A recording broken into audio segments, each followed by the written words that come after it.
In tasting tea, of course, there are three very important things. We observe the color, and then there is scent, and then finally taste.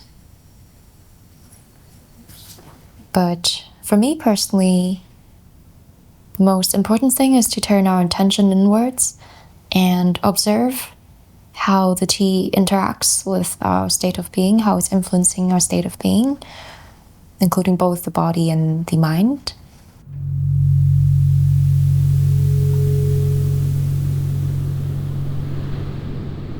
And in fact, this is the very first question I ask when I'm curating a tea for myself. How does this tea make me feel? And if a tea does not pass this question, then none of the other questions on color, aroma, taste matters anymore. Because I think tea is first and foremost a medicine. And the term for this in Mandarin is 体感, body feel, how a tea feels within your body. It's a little bit of a controversial topic. I don't think it has been studied a lot academically, but it is a widely observed phenomenon within tea culture that some teas, they behave differently within the human body.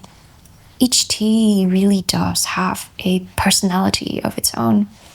It's almost like our family or friends or strangers on the street.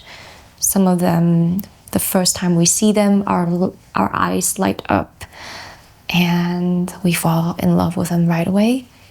Others, they come off at first as a little bit plain or boring, but with time, as we slowly get to know them more, we then begin to realize how deep and profound they are, and we're like, wow, they seemed so deceptively simple at first. We could never have guessed. For instance, I would say this Baozhong, it's quite cooling. I would not drink this on a day when I'm already feeling cold and clammy, but if I feel like I need a lot of some steam, if I feel inflamed, then this is what I might go for. On the other hand, there are also teas, usually for me, a black tea or a deep roasted, a relatively oxidized and roasted oolong tea. For me, that would be a very warming tea. So imagine it's Christmas, it's a wintry day and cold, I just want to be indoors and wrapped up. That would be the tea that I go for. So if I'm already feeling very weak, very frail, if I need to be warmed up, I would go maybe for a black tea or a oolong tea on the deeper side. And yeah, I also tend to find that cultivation methods matter a lot for body feel.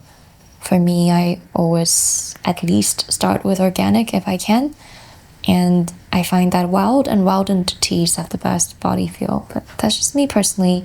I think there's no right or wrong answer. I think at the end of the day, tea is firstly a relationship between just oneself and the plant.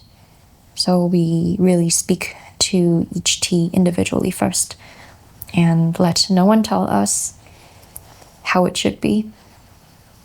Well, it's good to have that as a reference point, but at the end of the day, I think we are the source of truth in tea tasting for ourselves.